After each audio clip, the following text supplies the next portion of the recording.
start.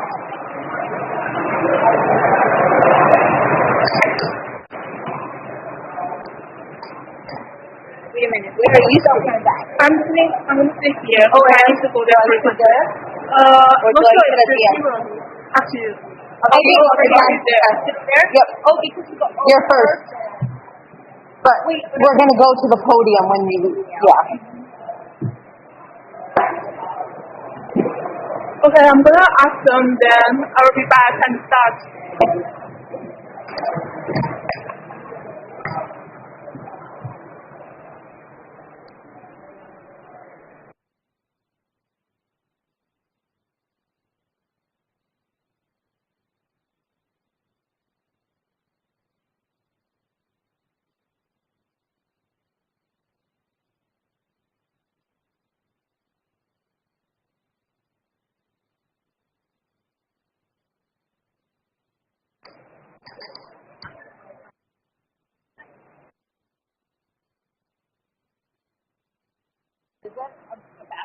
Yeah, it's out the back and over, but we're about to. It's like It's right around here. Yeah, it's just right back there. Yeah.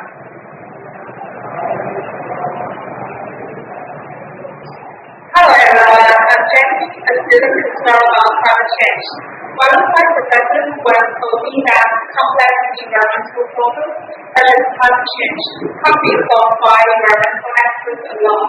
We need experts from different fields of society to analyze the problem from multiple perspectives. So today, we are honored to invite representatives of organizations in different fields to help us analyze how can technology and architecture will use engagement in climate change. This event is co-organized by the American Technological Association from the United States University, American Institute of Architects and Planning. The American Technological Association is the largest scientific and professional organization of technologists in the United States, with over 133,000 members, including scientists, educators, clinicians, consultants, and students. Southern United States University is a public university founded in 1893. In 2019, Southern officially declared a climate emergency after recent student advocacy and practices from the Department of the Environment, Geography, and Marine Science, advocating for the university to take stronger action in addressing climate change. This makes Southern the first university in the U.S. to make such a declaration. The American Institute of Architects is a professional association for architects in the United States. The AIA offers education, and advocacy, community development, and public outreach to support the architecture profession and improve its public image. The AIA also works with other members of the design and construction community to help coordinate the building industry. Climate aims at finding innovative solutions against climate change and guiding the next generation of decision makers. Climate is solved by young people in over 30 countries that are highly qualified subject matter. Climate change learns to address and anticipate emerging climate change issues through participatory and innovative tools. Today, representatives of these organizations present about the relationship between young people, climate change, technology, and architecture to achieve sustainable health goals within a social justice framework, even to include the perspective of young people. Using health and well-being, we can incorporate psychology tools and architecture design to improve health, resilience, and community engagement. Our first speaker is Dr. Miriah. Dr. Miriah is representing the American Technological Association, where she studies representative to the United Nations and the global technology areas. She is a social technologist who specializes in the behavior aspects of policy and program development and implementation of climate change mitigation and adaptation, for energy adoption, energy efficiency, sustainability, and communication. She also uses implementation tools to support organizations with challenges facing climate change settings, including working on conflict and cooperation and supporting public engagement.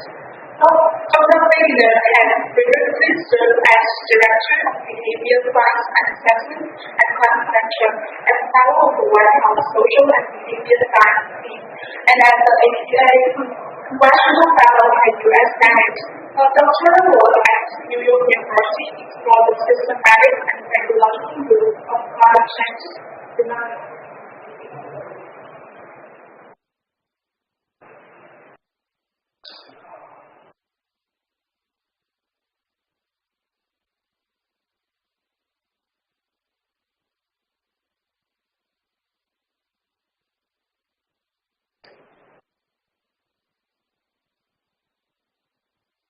Introduction. Just to say that the American Psychological Association is actually an international organization, that decides that, and we are home to the Global Psychology Alliance, which I think is the 70th participating country psychological organization in the country. There's a big global community of psychologists coming together for climate change. So I'm going to take my time here, first of all, thank you all for being here, and for you a little bit about what psychology has to offer in engagement and communication. I'm sure I've noticed psychology is not very well represented in the state, and yet it's probably enough to offer. So I'm really using this opportunity to share a little bit about that. So to start off, we're talking about engagement, we're talking about getting people involved. So what are the drivers of climate change across systems of psychology? Well, of course, we see the world through the lens of our values, our morals, our priorities, the things that shape our way of engaging with the world, are kind of the lens with all information that we receive. Based on what our needs are. And not so much based on what information on our religious exercise are, but very much about what we need. And typically our needs have to do with ourselves, and well-being, with our families, with our economic prosperity, with our employment, and take care of ourselves, our families, our safety and security, and the global countries and the institutions and systems that we're part of. Remember that it's that lens that we encounter every day in the world. So I have a question for you. What do you think is people's most powerful motive? Setting aside to a truly broader target. Let's take the outdoor net. What is your next most powerful driver or powerful motive? What do you think? Feel free to jump in. I know the answer. The people around us. Give it a try. What do you think is the most profound thing that people have to get along?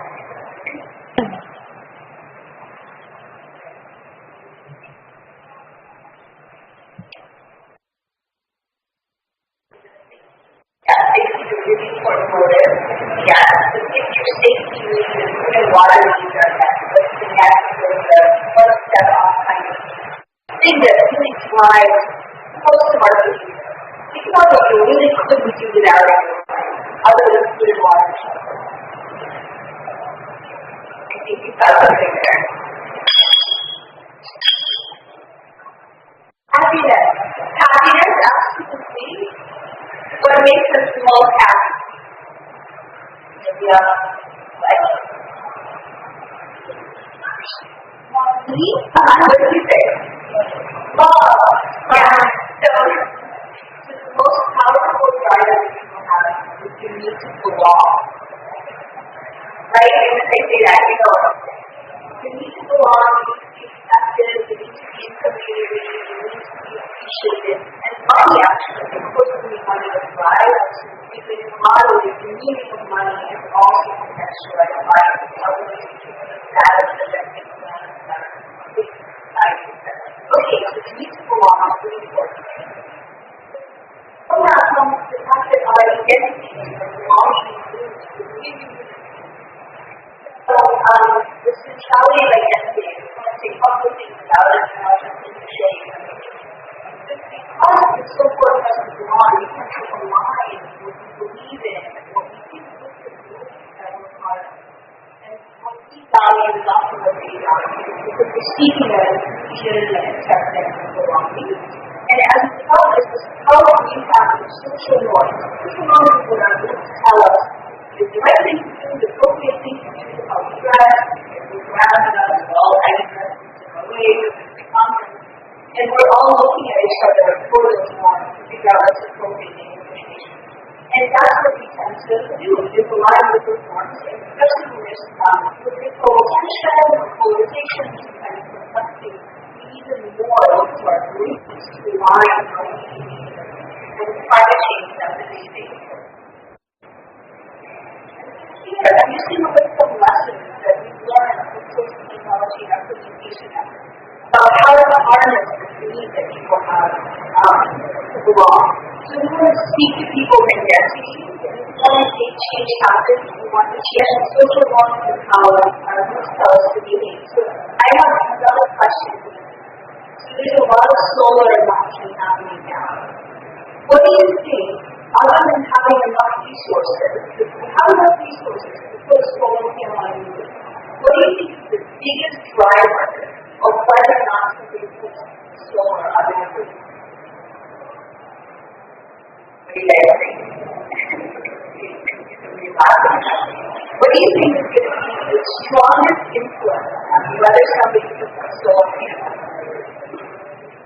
If they know somebody who has them. Yeah, if your neighbor in like a certain pretty small radius, the number of your neighbors that have them. So the more of your neighbors that put solar, the more likely you want to put solar. We want to be like our neighbors in our community. So that's one really key lesson. The other is that we're very local. We really care about the places that we live in, we identify with them, we feel connected to them, and so the community really want to praise around what we say around the local impact. And the local connected with Ossah, whether people experience, tends to shape their beliefs and their perceptions of climate change. We really are much more focused on what's around us than on larger concepts out there. So here's an example I used to work for an organization called Climate Central, which we have encountered here. They were a project that we opened last week to talk about climate change, which helps people make the connection between the local weather and climate change, and they tell people about the impact in their area that has to do with economics, with business, with health, with allergies, and things like weather that are impactful. Here's a picture of the area where I live in New York, of what it's going to look like one day we use this one to help to visualize locally what climate change looks like. This is that same way that we're doing now, but how we actually look at the to be underwater. The picture of Lake in California called Chrissy Field. In addition, what it would be like to stand on the block there after working. So communicating ways that make it easy. And then the other thing is really important to focus on solutions and not collective. Because when we talk about the problem, we can reduce a lot of fear and a sense of threat, and what we're actually eating that threat, and also gives the sense of whole efficacy, especially in their collective solutions that involve community again, because we really get a lot more out of these together. Here's some examples of collective action, solutions, and movements that are based in people's values, transfers that combine and make it back to the people that are. And then we tell stories about it's very important to tell stories about relatable people and to tell these narratives and tell the stories of people's lives, not just that, and of course there are stories that are important. Share compelling images that really get our imagination and our hearts moving. Back to emotion. Finally, even though this is such a huge issue and this is such a huge world, it's really important to have personal conversations. And the key in the conversation is actually to listen. It's important to share your position, but listening is what actually opens up the other side to receive everything to receive. The more personal you are, the more kind you are, the more respectful, the more that out of our space for real engagement and real change. When we think about communicating how our team can engage people with it. We want to really focus on being compelling, relevant, local, and to speak to the identities that people have and the needs that they care about. To focus on solutions to create that environment and efficacy. Communicate, especially throughout the effective messenger.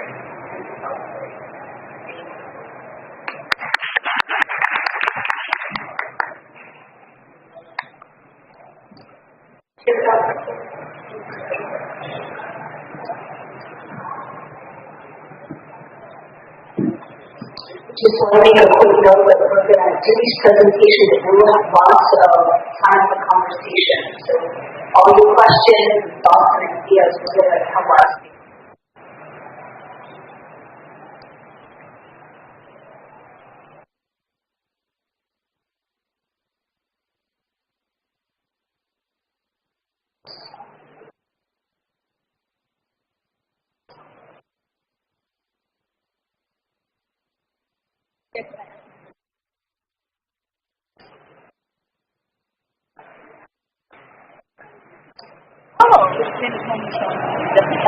Really? How's that Our next speaker is Dr. Erica Kaufman-Hamming. She's part of the American Institute of Architects Foundation for COVID-19. Dr. Kaufman-Hamming is the Kennedy Mellon University School of Architecture Director of Diversity, Equity, and Inclusion, the co-director of the Center of Building Performance and Diagnostics, chair of the Doctor of Design Program, and assistant professor.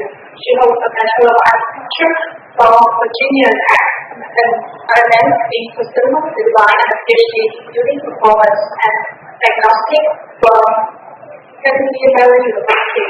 Her research focuses on equitable and sustainability. Her research is widely published, and she did multiple research projects focused on equitable sustainability, indoor environmental policy, and energy policy.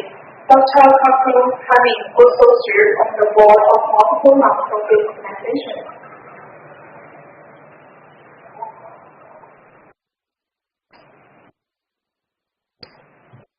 Thank you very much for the introduction. And for all of you here at the last few minutes from a very long week. Okay, so I'm going to start with a question, right? How do we provide the ultimate energy efficient building? So, one way to do it, this is a really easy way, but you may not like it. What we do is we get rid of all the windows. You have minimal ventilation, minimal heating to get cooling.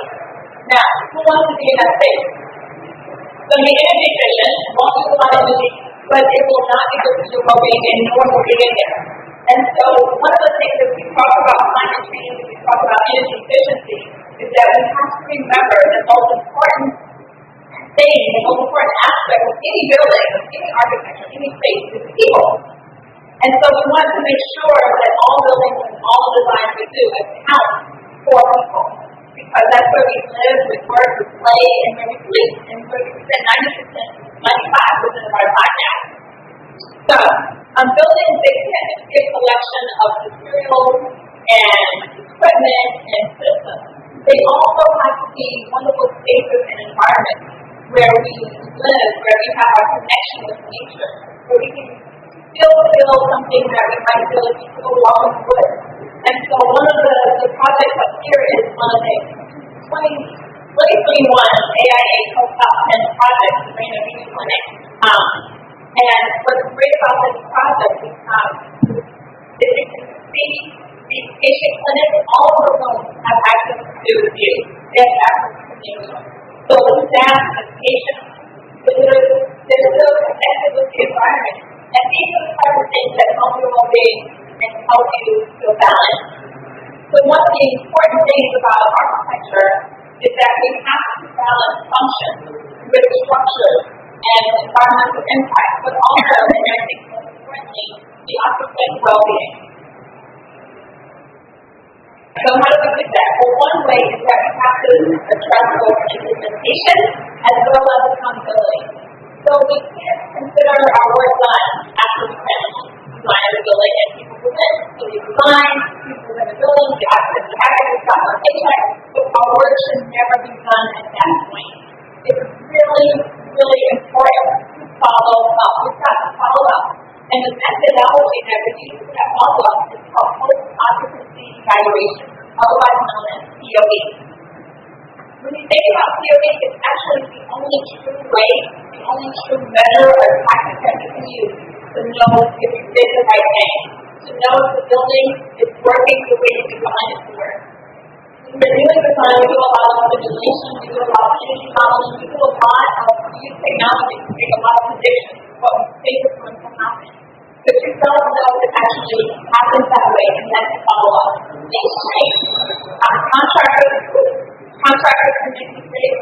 People go into the space. I mean, maybe I'll do this at home or in your office, and you use it. This is something that it's designed for. So the only way to really learn if it's working well, if it's really energy efficient. You designed it for zero energy. Is it really net zero? You designed it to be healthy. Is it really healthy? The only way to do that is to go back, ask people, ask questions, and then bring your senses and measure things and actually follow up. So that's super key. And this project is another one where we did that follow-up. This is a project by parents and families in Iowa State University. And they follow up with the occupants and take out the college students and ask them, hey, how's the building doing? And this is also a case where the occupants identified that they really enjoy the building. It's also important because this is how we learn from our mistakes. We love to do things right, but sometimes things happen unintentional. And so if you do that follow-up, you can learn from your mistakes. So this way you learn to make things better. Because our goal as the aim of climate change, as the aim to improve the quality of spaces, is to always get better and better every year. Finally, I want to get this in my last slide to just say buildings don't stand alone. Buildings are not something that just stand by themselves and sit there on an island. They're part of a collective. They're part of a collective that's in a block, that's in a community, that forms a neighborhood, forms a city, forms a country, forms a planet. So all of these buildings, they have to work together so that we can form, whether it's small or large community, but they form as a unit. They're not standalone items. So if we're thinking about that and understanding what we're doing is designing something that's part of our community, it's important to have a solution for how you do that measurement, how you do that POE. So there's a solution today at cost. So here's a solution for how to do that POE. And the way to do it is by checking out these 5 main metrics of environmental quality IQ. We've got spatial quality, air quality. So that's checking out microventilation rate. That's looking at particulate matter fine and one particulate. It's checking carbon dioxide levels. It's also looking at lighting levels. If the light is too bright, we have a special glare. Other bright windows, like this project here in Washington, D.C., where you have beautiful windows and views and access to nature.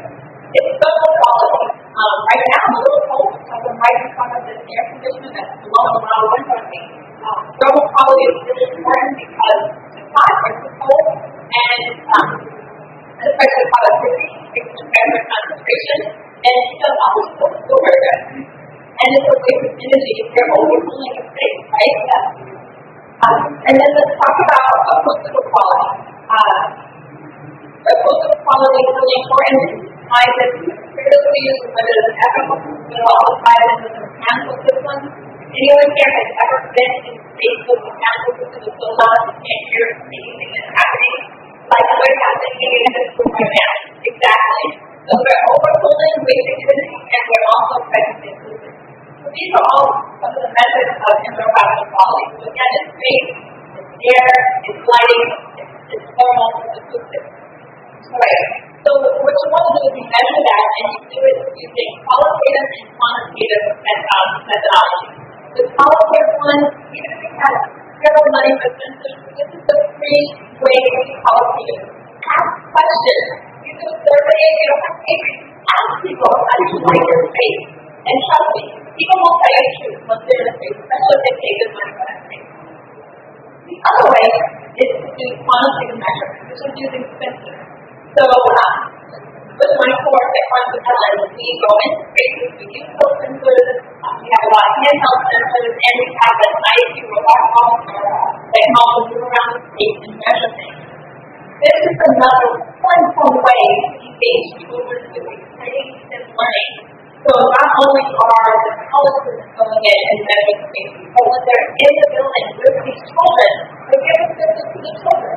So imagine if you're a 10-year-old and you get to go around and measure your lighting quality, or you get to go and measure your air quality. One of the things I like to do is a carbon dioxide sensor that a child breaks close to your face and breathe really heavy, and then move away. And they can see that carbon dioxide levels up and down.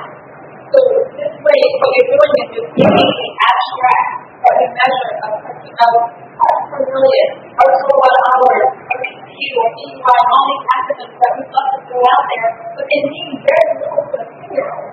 So that 2-year-old can hold that, that 2-year-old can use the game controller and operate a robot and move around their space. If that 2-year-old has a dashboard in the hallway where they can see how their energy consumption is happening, when they turn the light on and off, they're getting more connected to the building.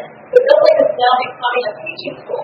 So not only are they learning in that building, but the building itself is a teaching school. And it's also a way to push the level of energy efficiency. It's a way to push engagement, and it's a way to help people make better decisions so that they can have better well-being. One of the case studies where a lot of this is done, this is one of the, this is the John Lewis Elementary School in Washington, D.C., and I want to get this right because it's super exciting. This is the first Washington, D.C. school to achieve net zero energy, LEED Platinum, and well certification. And so, for those who think sustainability has to be ugly, I would say, go look at what organization has done, and this is a beautiful building. And all of those things that I talk about, this building is dividing them.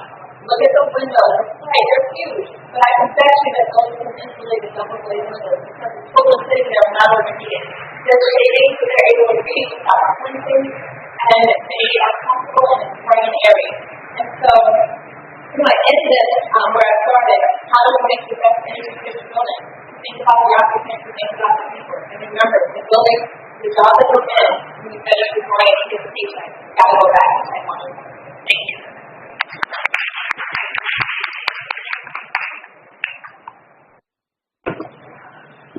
Thank you.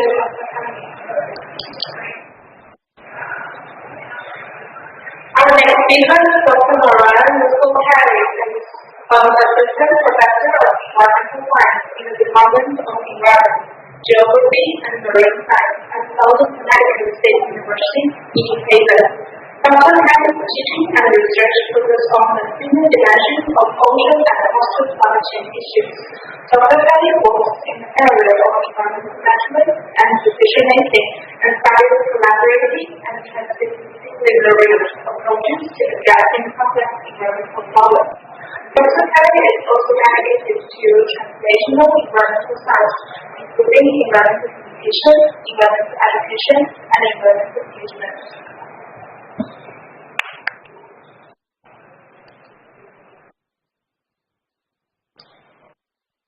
Hello, everyone. Thank you for being here this evening. And to those of you who might be watching at home, thanks for tuning in. My presentation is going to on the last two and starting to move closer to, so what does this all mean for engaging youth around climate? And what we've really come to here in the last two presentations is the conclusion that social psychological connections exist between individuals, human beings, and the environment, both built and natural, in which we experience throughout our days. And so, in my work, I think it's really important that we understand that all of the youth that we seek to engage have these relationships with the built environment and the natural spaces. We really need to think about what those relationships are and understand them so that we can use those spaces to better engage youth on climate change issues. As my colleague talked about earlier, identity is one of the human behavior, how we see ourselves, how we see ourselves in the world. And so, it's important for us to understand that as we're navigating this space, we are constantly building identity that will ultimately affect what we do. And so I am going to talk about a project, and I just have this one slide here, but this is an example of how we can take what we know about how humans connect with different spaces and start to learn about how we almost use that knowledge to better engage people. So I am currently working on a project with an awesome team of researchers, a collaborative project that's funded by the Connecticut Seed Grant Program. And our project is about ocean identity, which is a novel construct, research instrument, and an assessment. Am I looking good? We're currently building the instrument and the theoretical model that the instrument is based on from a psychological perspective. And ultimately, the goal of our project is to help individuals who are trying to do ocean outreach and engagement to better understand the extent to which they're being effective in actually reaching their engagement goals. I think one of the pitfalls we have in terms of youth engagement is that people who do engage with youth make a lot of assumptions about the effectiveness of that engagement. And so our research team is pretty much adamant that we need to do a better job of unpacking that and really researching the impact that different outreach and engagement activities have on youth, rather than just assume we think it's working. And so when we look at the model that I have here, you will see that there are a number of things that have already come up in this panel that we're thinking about are drivers of what one's ocean identity might be.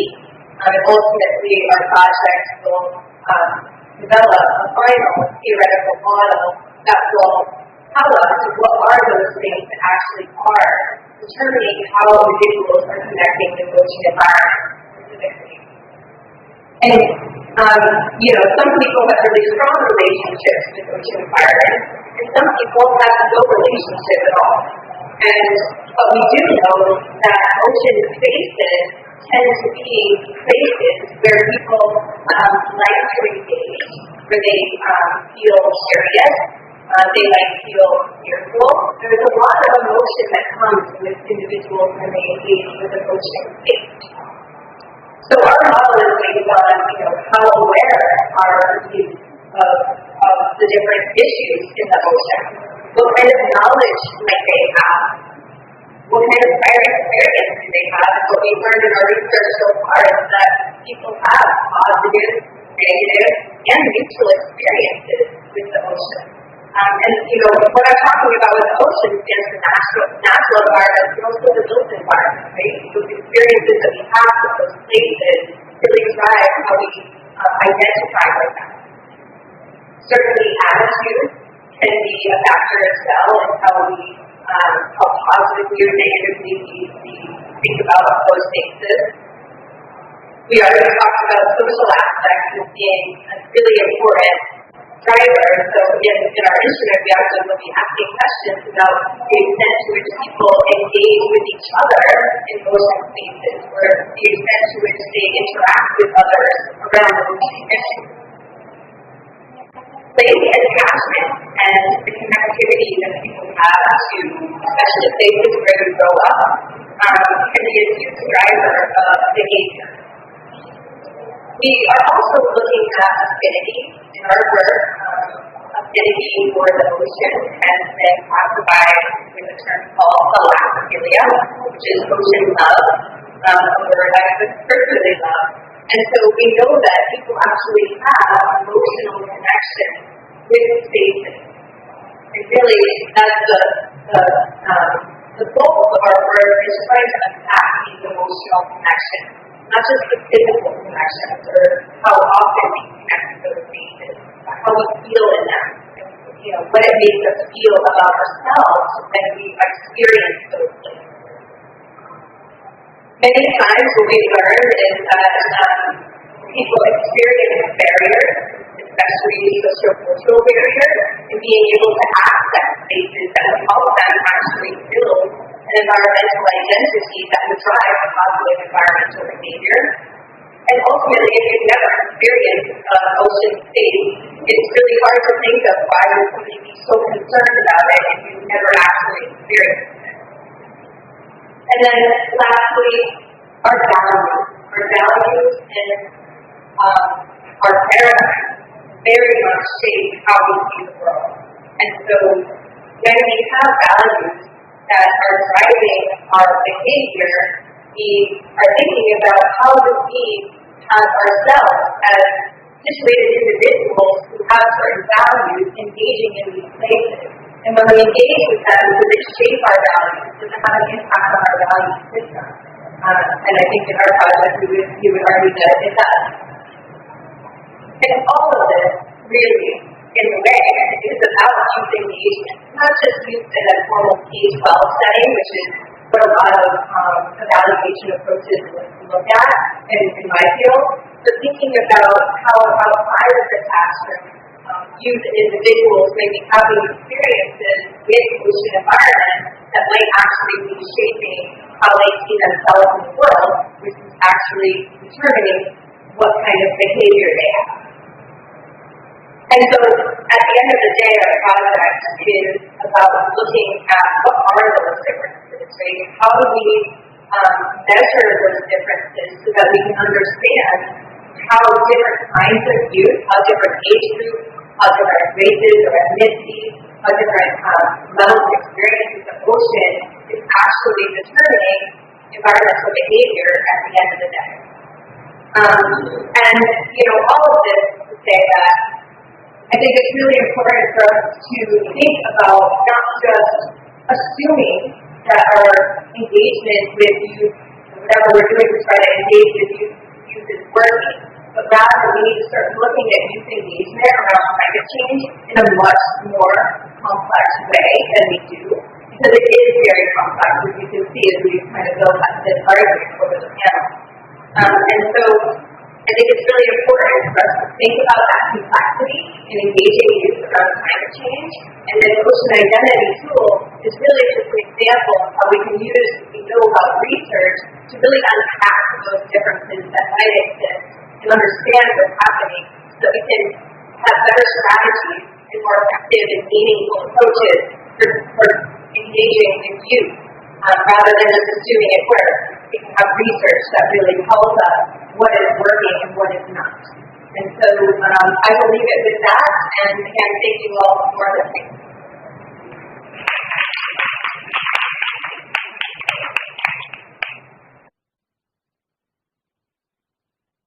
Thank you, Dr. Perry. Our next speaker, Chelsea Elzali, is from Nepal. She recently completed Bachelor in Agricultural Science. Chelsea has affiliated with Climate since 2019, and currently she is the Vice President of Climate Nepal. Chelsea has been volunteering and she headed the climate program. Her work mainly focuses on empowering rural women farmers by teaching them the sustainable agricultural practices that can adapt with climate change.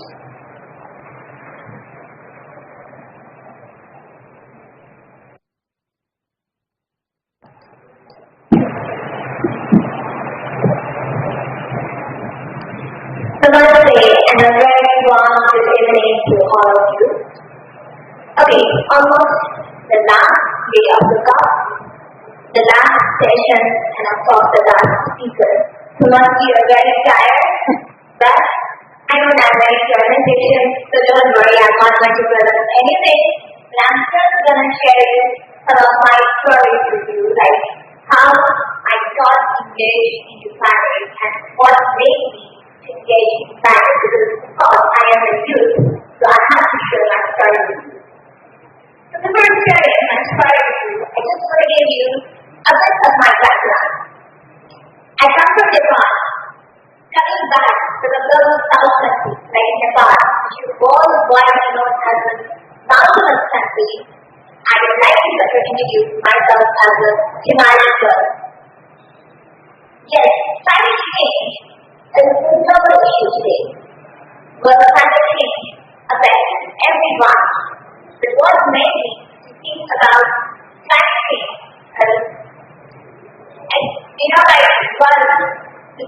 the world leaders are talking about that, yes, we are in the track of 2 degrees Celsius and we have to come back to the 1.5 degrees Celsius, but for our parents have reminded us that everything, just let me tell you guys that for a mountainous country like us, even a 1.5 degrees Celsius is too hot. And I come back from an agricultural country where one third of our GDP is generated from agricultural sector. And maybe I'm an urban girl. I was born in Kathmandu, the capital city of Nepal. I have experience, I know that, there is climate is changing, we are facing climate issues, that.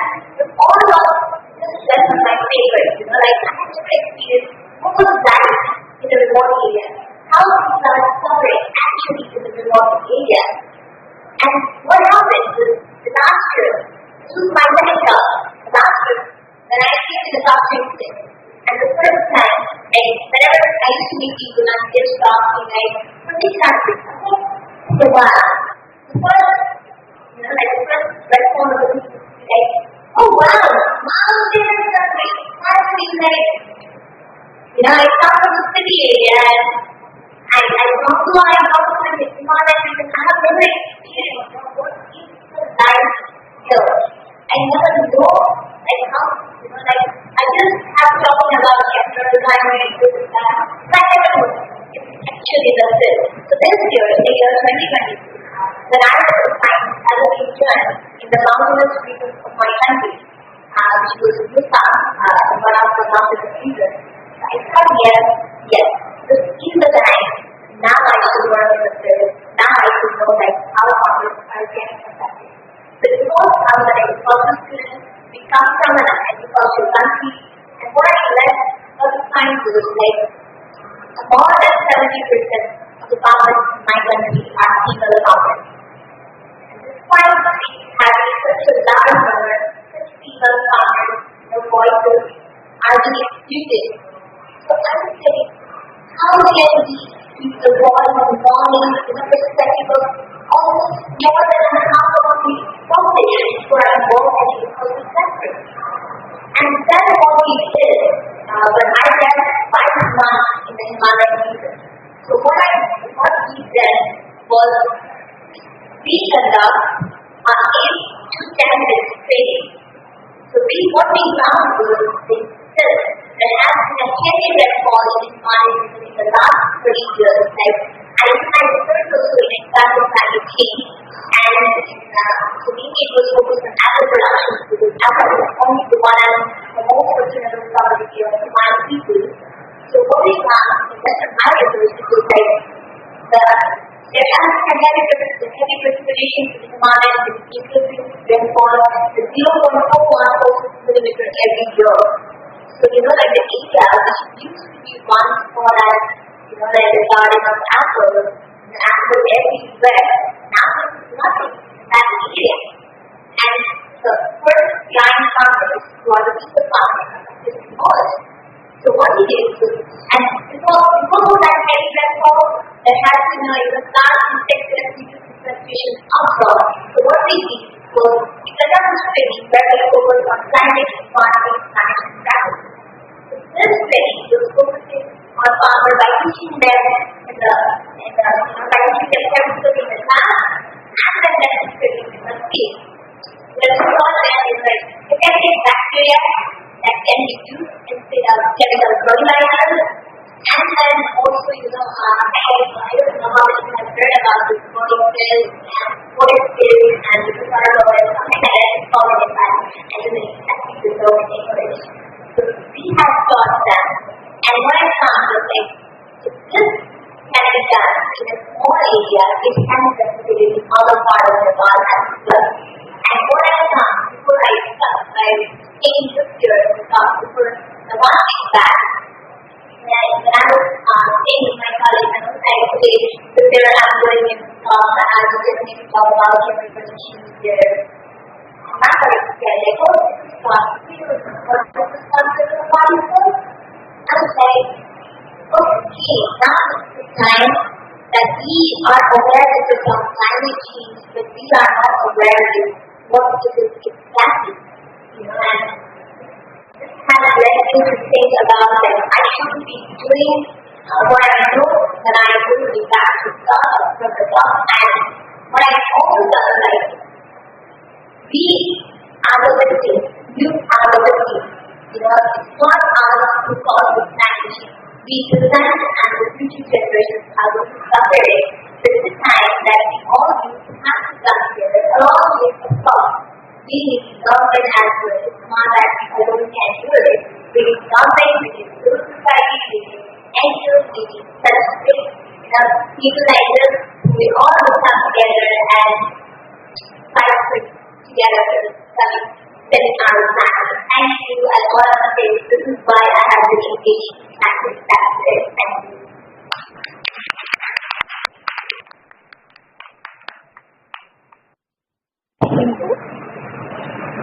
Well done. Good job. To get everything, I don't know what to do. No, you can. Thank you, everyone, for sharing your wonderful knowledge and experience. I have some questions for all of you. The first one is, within the very diverse panel of fields, would we connect all the speakers? What are the show those women go first? Okay, please go.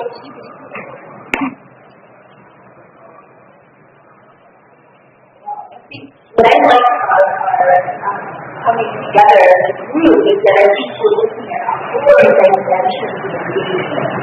Because oftentimes we think about like one directional communication, make a poster, send info, tweet something out, all of which support. But the reality of our lives is that we're constantly interacting with our environment. We look at other people, we're very affected by the spaces we're in, and then our relationships in the natural world is optimized by all of our user living. It's the real envelope within which we exist. And so I think there's just an element of truth in reality to really like widening out our perspective and realizing that we are being developed from a habit, from different layers of what influences us. The more we can be aware of that, and the more that we can understand how it affects us, and also be confident of creating our engagement opportunities, the better. I think we're very multifaceted, and a lot of times, especially if we like sit here, listen, and we've got these like really small spaces, and I think it's just not the truth of how we really are. We're actually all very, very interactive with each other and our environment. I think this is a really good one.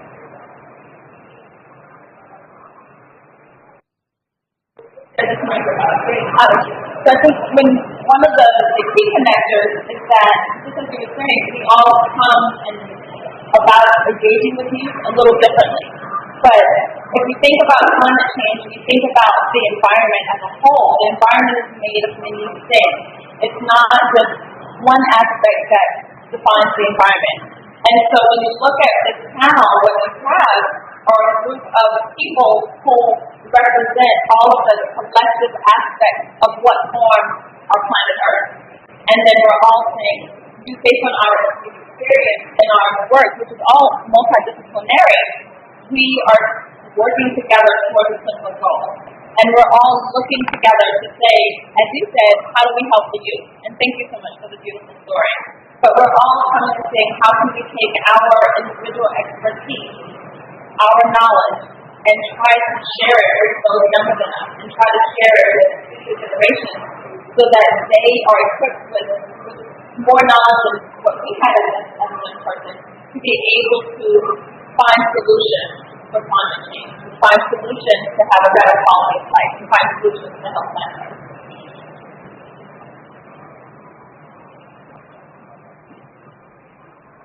Yes, and I think adding to that, I think we all recognize that engaging with youth on climate change is complex.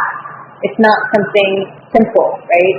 And I think we are all operating on this notion that we can actually do a much better job of engaging youth if we think more deeply about it and think about the complexity of that engagement. You know, climate change is a very complex issue, and so are our human minds. And so if we really want youth to be involved we have to think about that complexity and understand that that is maybe a way for us to actually understand how we can do a better job of it over time. And there is no perfect solution, and so, we're all sort of navigating this space of what we can do, but I think our panel is really about, what can we do better?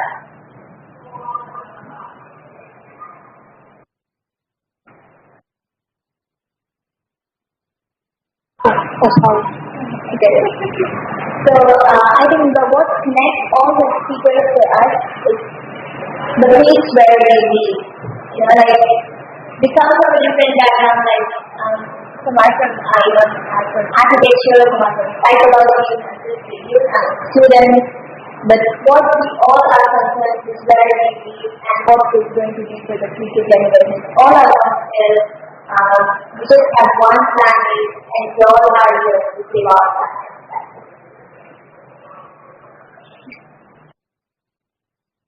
Thank you, everyone. My next question is, how do you measure success in engaging youth? That's right. That is really what our project is all about, is trying to find ways to actually, one, provide people with tools that make it easier to engage with youth and evaluate that engagement. Because ultimately, like I said, we're doing a lot of sort of assuming. But if we can use what we know about research to identify, the pitfalls and what's working, I think we could ultimately do a better job of actually engaging.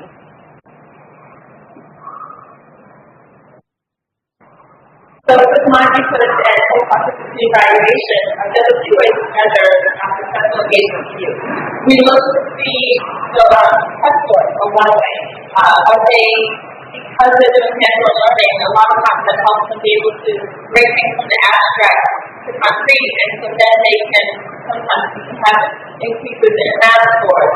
Looking at going to college, right? Sometimes it's a matter of working in a high school and saying, this is something that's exciting. Getting people excited about them, and then looking at high school graduation rates, looking at the number of people that are applying to our university, looking at them being able to then talk about it. So I talk about high metrics for measuring inter-college quality. It's great when I see a 10-year-old to be able to come back and say, what's the light of the engineering process? That's one way to know they were engaged. When they start throwing out those acronyms, when they start turning the lights on when they leave a room because they don't want to waste electricity, or when they don't flush the toilet 10 times for no reason because they say, oh, that's a resource. That means they did. Or a school just opens up and starts to do a recycling piece. That's one of the outcomes from a school we worked with. They formed a sustainability club after they met our students and learned more about POV. So all of those small things, even if it's just starting a recycling club, or deciding, what, I'm going to go to college, those are ways to measure success. And you measure success one student at a time, one grade at a time, one class at a time. Okay. Okay, this one is a bit tricky question to me because I don't have any research like this discussion has. Nevertheless, what I think is that from my experience, the willingness of the youth to be engaged. This day, when I came and replicated post my teams on social media that this is happening, many of the youth have messaged me and said okay, we want to learn what is stuff after we come back. I think that is what, they keep on engaging, but at the same time, yes, to measure the exact engagement of the youth, I think I should learn from this perspective. That's what I feel. I agree with everything you guys are saying, and I would just add that I think generally finding out what's going on with people is a really good idea. And doing that after the post-operative evaluation is a good idea, but doing it even before is also a really good idea. And putting effort into getting to know your audience, both in terms of the qualitative research where you ask people questions, you sit them and listen, but also quantitative research where you figure out like trends, averages, what start adding what we need. And I think it's a really important tool. I think a lot of times people are afraid to go and ask people things and it seems messy and complicated, which sometimes it is. But when we go out and gather that information, we're really kind of shooting the dark, and so the knowledge that we have to gain from that, I really want. So I think just the general love for anticipating and making that part of our project. First, we get to know our audience and their needs, and then it's not like we chat about it. And then, whatever it is that we're designing, whether it's policies or solutions or future videos or whatever, testing them out as we go. Like a chunky little pilots, if it's what we do, or like for example, information kind of people, we design an interface where people can find out how much sea level rise is at their home, or there's information on their town, or their center, etc. Well, at every stage, we engage some of our audience members and say, hey, let's go through this thing together, navigate through it. Are you lost? Is it making sense? So I think not only thinking about it, but constantly engaging the audience. And one last thought about measuring things. Engagement also is a very broad set of experiences. So it could be engagement like a particular solution or application showing up somewhere. But it could also be on a more internal level, like for example, I mentioned fear and threat. We're talking about, and you mentioned this, that you're community caused this problem, and you've inherited it, right? And it's a tremendous burden, and it's so much to absorb as you're growing up. And so part of what we could also be measuring is how are young people doing? How are they engaging with this information? Are they getting to a place of disengagement and hopelessness? Or are they finding pathways to it? And I would say that I'll let you just ask that question, and then I would want to learn from the younger generation. How are they making sense of this? Maybe it's very different than the way I did it. Maybe there's a small piece of that future, a real future, and so I think for me a big part of measuring things is actually just putting a more open question out there and then letting the people listening to colleagues in the kind of category of the answer.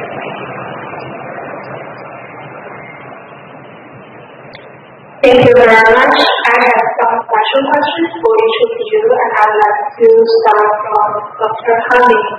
So Dr. Honey, what are the most important building metrics for evaluating environmental quality? How do they relate to climate change?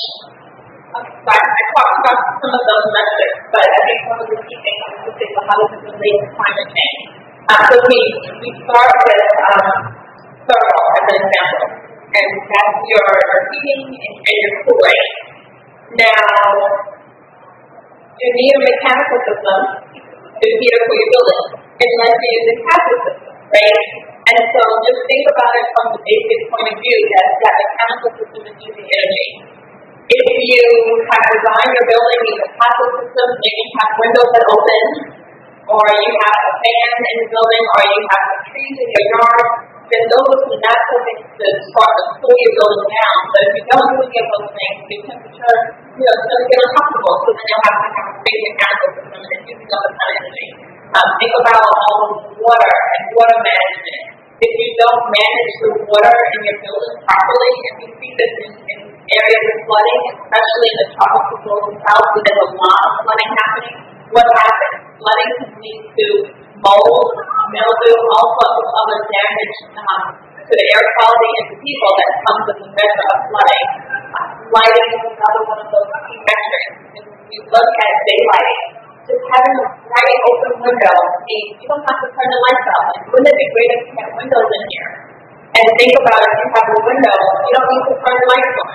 You don't need to waste electricity. And so all of these solutions, if you design your building to be passive first, then you don't have to rely on electricity or gas to heat and cool your building. You don't have to rely on electricity and gas so that you can light your building in the middle of the day.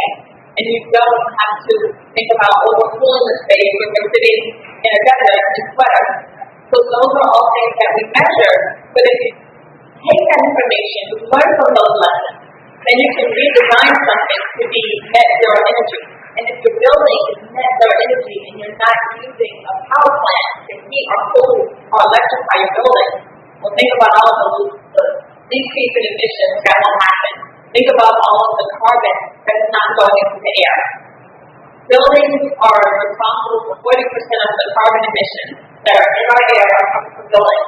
If you're in a city like New York, then 80% of your carbon emissions are coming from buildings. So if we want to think about how do we reduce carbon emissions, how do we clean up our air, one easy solution is to just make our buildings efficient, make them net zero energy, and go back and measure those things, find out what mistakes we made, and don't make them again in the next building. Thank you, Dr. Hanley. I have another question for you. How is AIA holding numbers accountable for the sustainability in the project? So one of the exciting things, a lot of all those pictures I showed are projects that have won awards from the AIA. And so the first one as an example is from the top 10. And when you look at the criteria for how AIA judges a sustainable building, it's all the things we're talking about. Architects have to do community engagement. You're not just coming in designing something for someone, you're designing it with people. They have to write about what they're doing, what was there before the site. One of those projects, the Rainer Beach Clinic, was a brownfield. It was a brownfield that had little material on it before that building was there. And so this was looking at the before and after that project actually contributed in a positive way to the environment by putting that structure there. Documenting how much, some of the other standards with the awards is documenting how much energy is being used, what are being used, and then also a requirement where people identify whether or not they did a post-occupancy evaluation. And so one of the ways that AIA is holding members accountable is, I think, just looking at all of the projects that have won awards. When you go to the website, you see solutions, you see case studies, you see success stories, and so that helps other architects know what to do. It helps other architects to know, wow, this is a great way to get them lessons learned. And that the website and these other sharing mechanisms help us to be able to share best practices so that we can look anywhere in the world and find positive solutions for how to combat climate change, for how to have beautiful buildings and work with our community. Thank you, Dr. Hanley. Dr. Kelly, next question for you. What ocean cloud experience do you think have the most impact on one's ocean or environmental identity?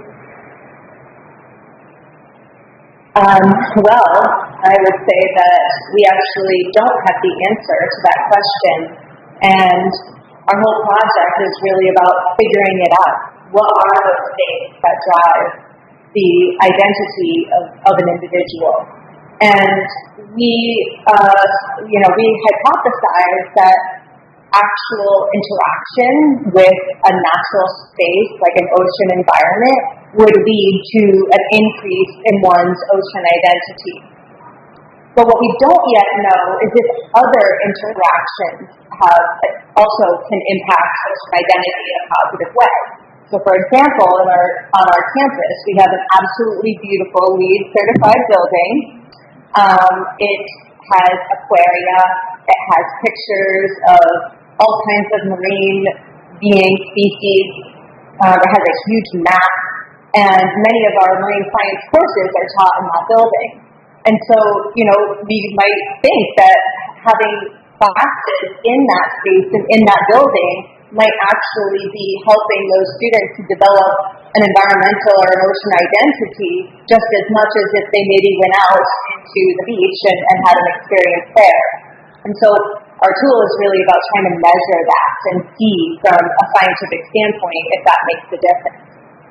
We also are really interested from a communication standpoint too about whether or not media, or maybe let's say you watch something virtually like a movie or you watch a virtual talk, how does that shape one's ocean identity compared to maybe engaging in a citizen science project in the coastal zone where you're going out and tagging a limulus, which is a horseshoe crab. We plan on using Project Limulus, which is a great ocean engagement program for youth in Connecticut, as a test bed to see when they are doing outreach and engagement around limulus habitat conservation, what are the differences that might exist between people who are engaging in those citizen science projects versus those who maybe are just watching videos or sort of watching the scientists do it online.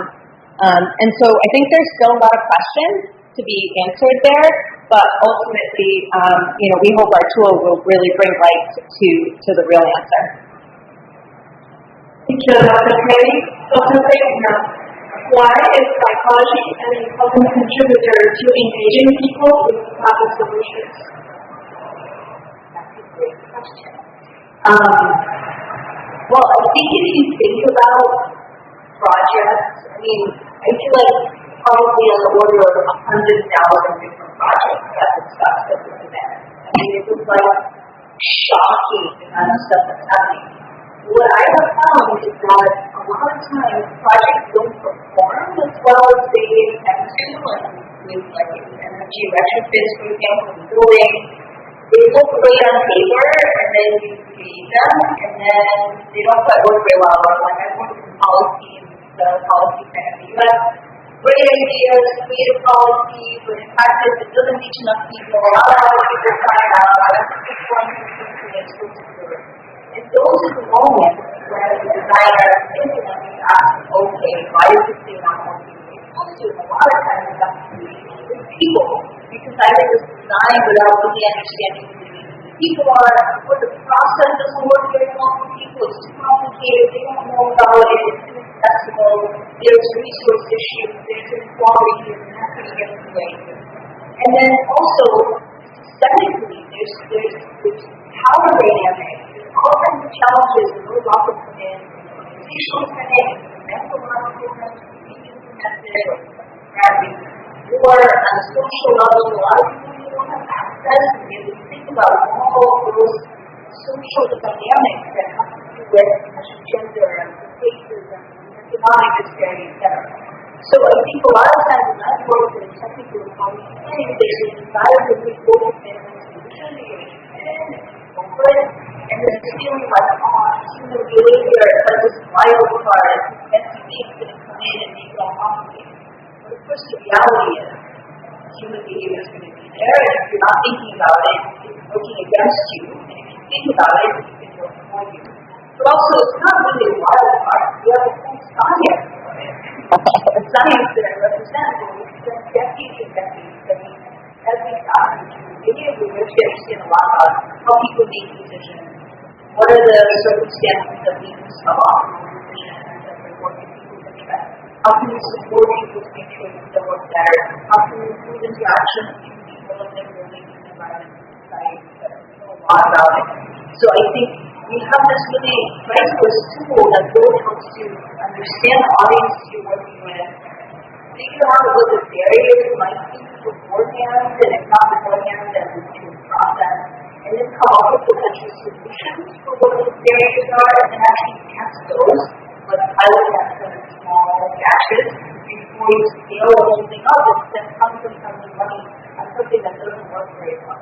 So I think, in a way, it's ironic that we design for people without really employing scientists whose job it is to know how people work. So I think for me, it feels like really the two need to be apart. And in fact, when I work with technical folks, a lot of them do figure out anything about human behavior. But I think it's done through trial and error, and it's just a great opportunity to really try to bring all of this knowledge and the things that are available. And we get time to available and these many that are happy to share. I have another question for you, Dr. Fagina. What are some particular psychological challenges faced by younger people as they embrace the reality of climate change? What are the psychological and social strengths that the younger generation is bringing to the climate space? Those are great questions. Everyone pulls down to the young people here in the room and hear from them, actually. But I can just share my work, so as I mentioned, I think some people are very difficult situation, and those are the challenges for sure, and feeling that the progression and scope of it is, I think, a lot of times feels much bigger.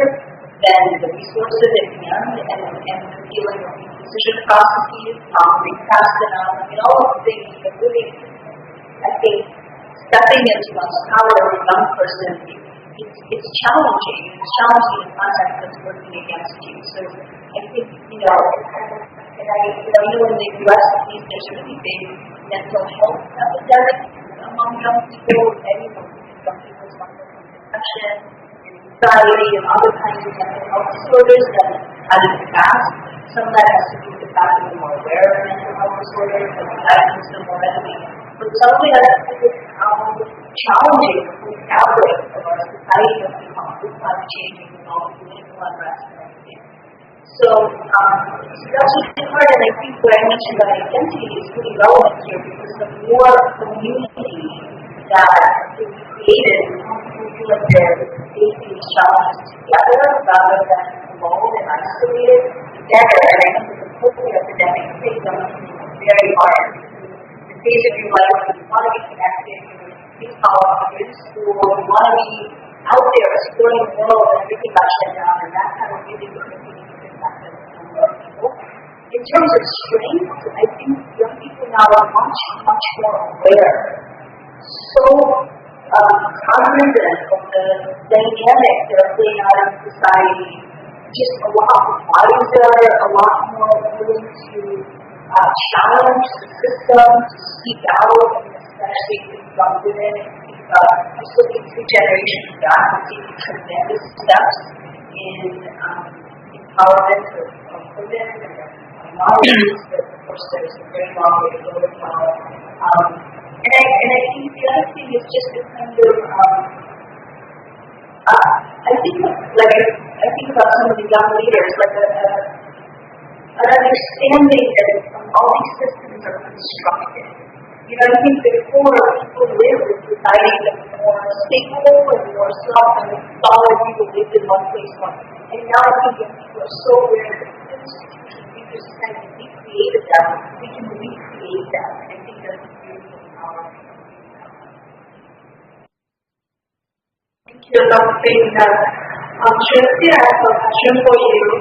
What's the plan of empowering future generations after this course?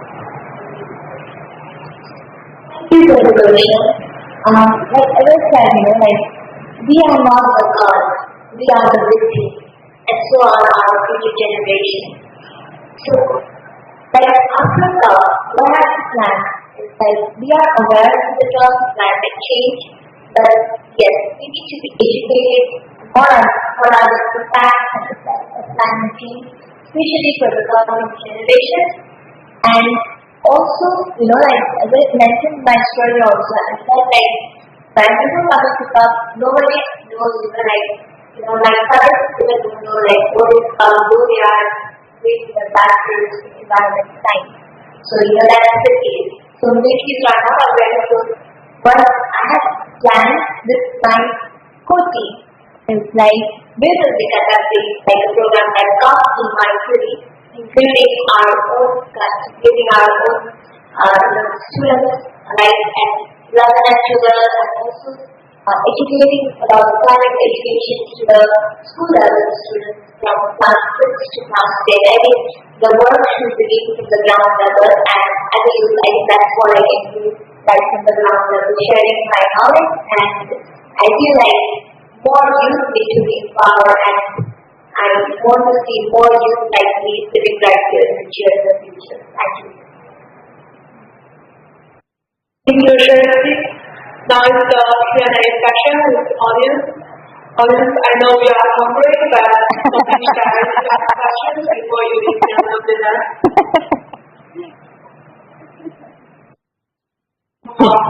Anyone? You can ask me more questions.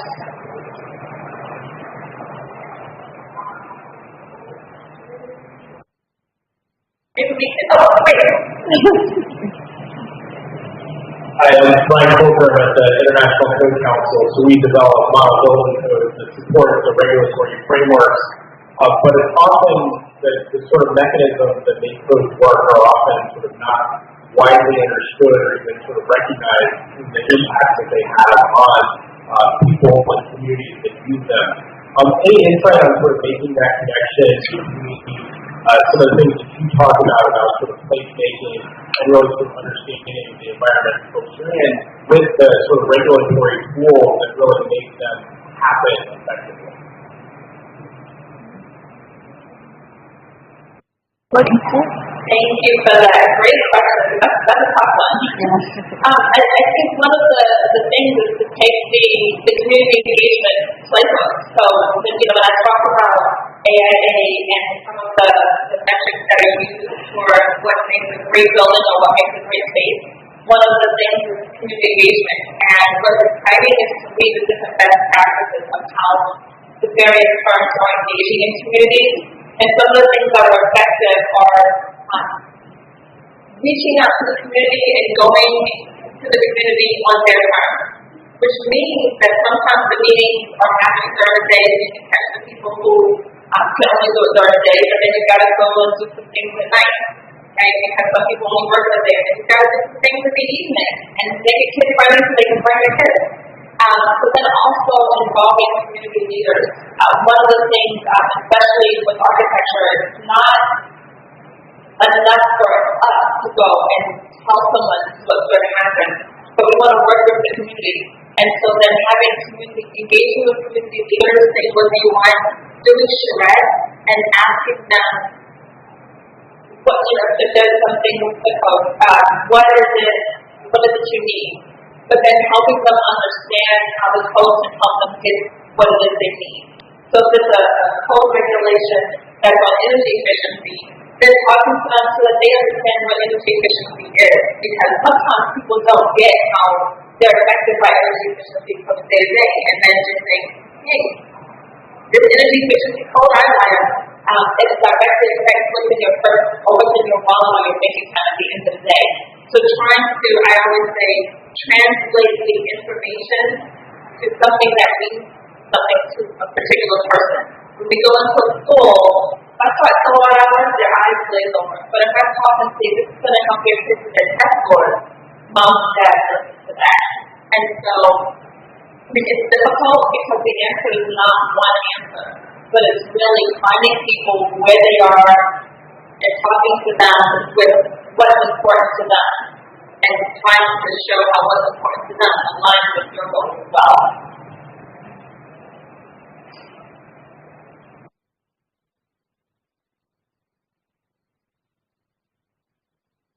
Well, I just have a question regarding theory that sounds to be very interesting. So obviously I think it's great for some good architects to follow up on building design after buildings have been built and they receive the paycheck. So I was really wondering how many architects or designers actually do theory, and is this like a thing that is just in the thing, or is it something that kind of like a common concept across the world? That's like the first part. And if so, why are there not so many architects and designers adopting theory, and how, what barriers are there, and how do you think it's being adopted more widely globally? Fantastic questions. So I'll start with that it's not common that everyone goes and does it. But I wish it were common. I think what needs to happen when we do budgets, I think sometimes clients may think that's going to cost me extra. Can I just write it through and it go away? But what we have to do is change how we communicate and say, but if we come back, we can actually fine-tune the building. And so one of the things that can happen when you go into your space is to just show how fine-tuning it can actually make it more efficient. That just because you design it a certain way, we don't know if it's actually working well. By doing a skill where we can see how you're using the space, we can see what's working, what doesn't work, and then make it so that your architects and your engineers have to offer solutions to fix the things that don't work as they were designed to work. I think it's not just a U.S. thing, but it is not necessarily common all over the world globally. I would like it to be. I think it should be. I've done theory across the U.S. I've done theory in other countries, in France, and a number of other locations. So I think as you look at events like this, you have global leaders young people who are future global leaders like yourself, you're demanding more, and I think that's also the key. You're demanding more. When I look at my students, they're not, and I'm sure this is the same for you, you would never graduate and work in an office if they put you in some horrible cubicle with no windows and the thermal conditions look bad, because you demand more. And that's exciting. And I think, as we're talking about young people and we're talking about our youth, the youth are demanding more, you have more knowledge, and you have a more well-rounded, holistic way of looking at the world. And because of that, I think COE will expand, because you'll just demand it, and people will have to take a thing. If you bought a car from a dealership and it didn't work, you take it back. So why can't we do the same for our building? Let's go back and fix what doesn't work. And it actually makes people a lot more comfortable, makes people a lot more healthier, and saves you money at the end of the day. Yeah. So, I have done some work with energy efficiency retrofit. And the other part of the challenge I found, so we did, of course, occupancy evaluation. We also looked at how load sheds affect people. When you have less air conditioning, or less lighting in the building, when there's like a heat wave, when you want to spend electricity days. And what we found is that the load shed affected people in a positive way, because the building was overcooling previously. So when they turned out, they keep people more happy, they had better productivity, they had better mood, and they felt a greater control of their environment because it actually monitored their needs more. We thought this was an awesome finding. You can turn down AC, save the energy, save the money, and make people happier. Is the building adopted? No. And the question is why? Because there's these habits and there's standards and there's, they don't want to compete with other buildings, commercial buildings. So they don't want, they think the occupants are going to say, that building is too hot, I'm not going to rent that space anymore. So it's like there's a whole additional layer of actually changing the norms of the managers of the building, the owners, etc. So it's like that evaluation, we have to take that seriously and actually work. That's a great point. And one thing that's important is when you do those documentations to document and make some graphics of the survey responses. Because you can't just go and say, oh, look, I know what my energy is. Isn't this supposed to be great? This is fantastic. But what I found is helpful is to document the survey responses. So this is like policy. I think you have to ask people how they feel. When you go in and you say 85% of your occupants want the building this way, a facility manager will listen to you. If you go into a space and say 85% of your occupants, 90% of your occupants say this, that means less complaints to your facility manager, and he or she can do other things, so that's going to free you up. And so this is where asking those questions becomes important, because as a collective, you have that power to demand better, for your well-being. And that's how I think people make decisions.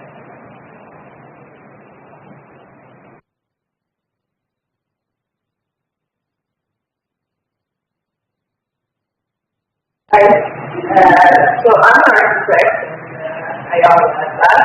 And I think as an younger generation, we're facing the same problems that you're talking about, that we graduated having had all of the thoughts from university about COE and about sustainable design and sustainable urban development and things like that.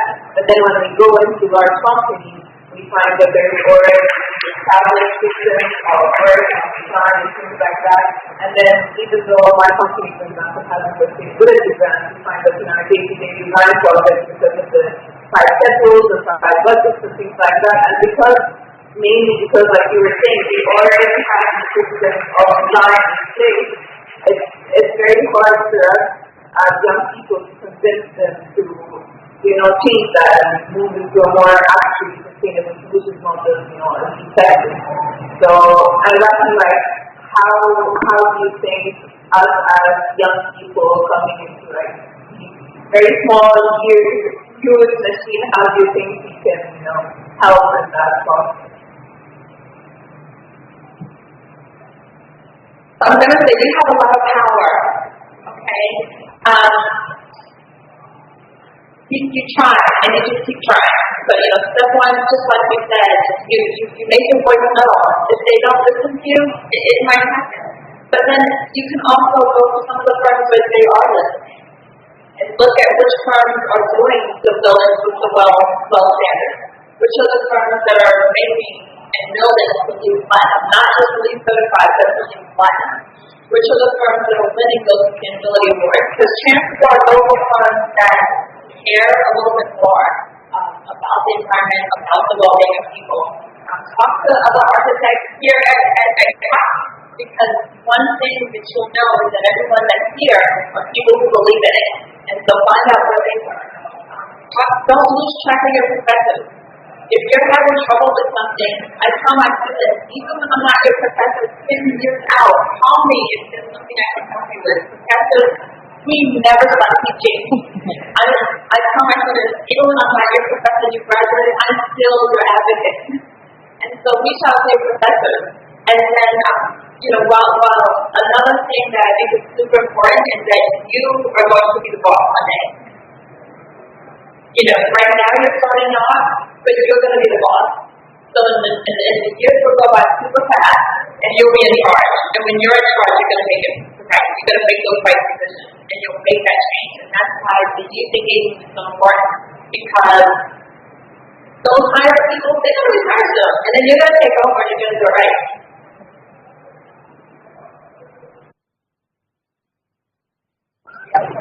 I would like to thank everyone for attending our meeting, and special thanks to speakers who they share their experience and knowledge with us.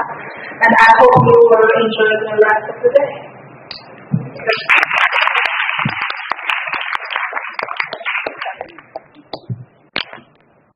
The end. Amazing. Good. Thank you all for coming to the very last